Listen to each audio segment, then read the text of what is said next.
ఇవాళ భారతీయ జనతా పార్టీ ప్రశిక్షణ మహా అభియాన్లో భాగంగా ఇవాళ నేను భీమవరం రావటం జరిగింది. ప్రశిక్షణ అనేది మా పార్టీకి సంబంధించిన నిరంతరం చేసే ఒక కార్యక్రమం.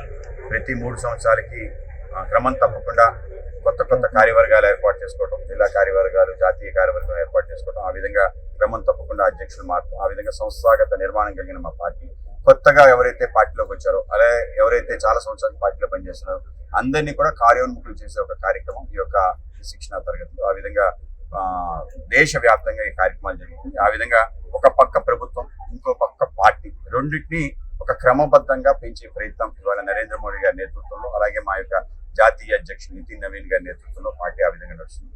ఏ పార్టీకి లేని యొక్క ఆలోచన బీజేపీ ఉందంటే పార్టీ వేరు, ప్రభుత్వం కనుక ప్రభుత్వం యొక్క ఆలోచన ఏదైతే పార్టీలో కూడా ప్రతిస్పందించాలి. అలాగే పార్టీ యొక్క నిర్మాణం కూడా జరగాలి. ఆ విధంగా జరుగుతూ ముందుకెళ్తున్నాం. అనేక రకాల విజయాలు సాధించాం. 12 సంవత్సరాల నరేంద్ర మోడీ గారి పరిపాలనలో ఈ విజయాలన్నీ మనం చూస్తున్నాం. ట్రాన్స్ఫర్మేషనల్ చేంజ్ అంటే ఒక పరివర్తన ఏదైతుందో ఇవాళ దేశంలో చూడడానికి వచ్చింది. కేవలం వస్తు విషయ కాదు, అనేక రకాల మైండ్ సెట్ భారతీయులందరూ కూడా లేచి నిలబడి గర్వంగా ఐఎమ్ ఇన్ ఇండియన్ అని చెప్తున్నారు. కేవలం మనమే కాదు, ఎవరైతే భారతదేశాన్ని ఆరిజిన్ లో ఉండేవాళ్ళు, పీపుల్స్ ఆఫ్ ఇండియన్ ఆరిజిన్ అంటారు, వాళ్ళు కూడా అంటే ఎన్నో తరాల క్రితం వెళ్ళిపోయిన వాళ్ళు కూడా, వాళ్ళు ఆ దేశస్తులు అనుకునే వాళ్ళు కూడా ఆ మూలాలు భారతదేశంలోనే లేచి నిలబడుతున్నారు. ఆ విధంగా ప్రపంచం అంతా భారతదేశం పట్ల చూసే దృక్పథం మారింది.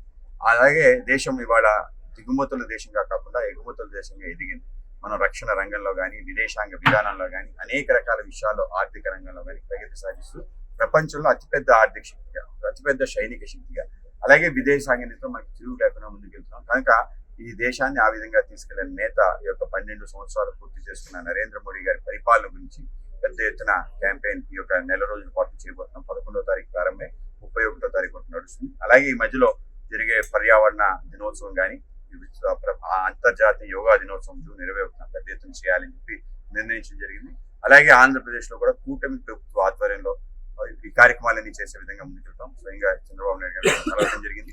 12 వసంతాల యొక్క పరిపాలన, అలాగే 2 సంవత్సరాల కూటమి పరిపాలన ఆంధ్రప్రదేశ్ సంబంధించిన ఏవైతే విజయాలు ఉన్నాయో వాటన్నిటిని ప్రజలకు చూపించే విధంగా పెద్ద ఎత్తున ఎగ్జిబిషన్స్ నిర్వహించుకోబోతున్నాం. ప్రతి ఊర్లో కూడా వీటన్ని ప్రజలకు తెలియజేసే కార్యక్రమం పెద్ద ఎత్తున చేయబోతున్నాం. యోగా దినోత్సవం కూడా యోగాంధ్రగా నామకరణం చేయడం జరిగింది. కనుక దాన్ని సార్థక నామం చేసే విధంగా ఈసారి కూడా ప్రతి గ్రామంలో యోగా తరగతులు నిర్వహించుకోవటం, అలాగే యోగని మరింతగా ప్రజలకు తీసుకెళ్లే ప్రయత్నం చేస్తాం. అటువంటి నేత ఇవాళ దేశానికి ఉండటం ఏదైతే మనందరికీ గర్వకారణం.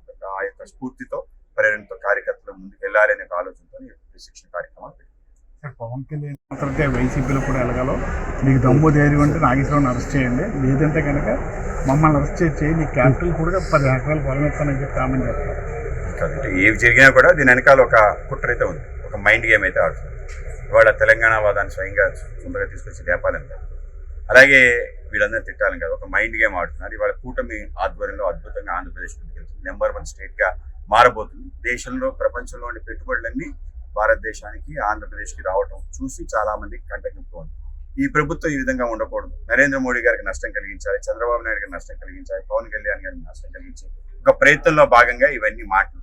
ఈ మాటలకి, ఇటువంటి చేతలకి మేము బెదిరి ఆ విధంగా ప్రవర్తించే అవకాశం లేకుండా మేమందరం కలిసి వెళ్లే విధంగా, అందరి మధ్య విభేదాలు లేకుండా, అటు తెలంగాణ కానీ, ఆంధ్ర కానీ, 2 తెలుగు రాష్ట్రాల యొక్క ప్రగతికి ఆలోచన చేసే కూటమి భారతీయ జనతా పార్టీ ఆ విధంగా ఆలోచన చేస్తుంది.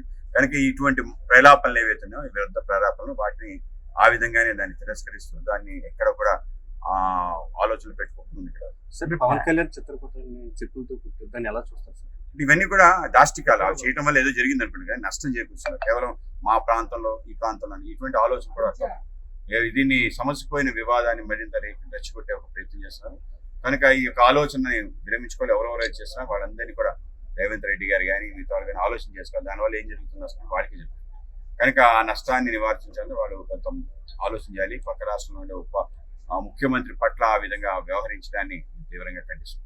అంతే సార్, పవన్ కళ్యాణ్ దేశమంతా ఒకటే, భారతీయ జనతా పార్టీ దేశమంతా ఒకటి. ఎవడు ఎక్కడైనా ఉండొచ్చు, ఎక్కడైనా జీవించవచ్చు, ఎక్కడైనా పరిపాలించవచ్చు. ఎవరిని ఎవరు అడ్డుకోలేడు. ఎవడు అడ్డుకోవాలనుకుంటే వాడే సమస్య.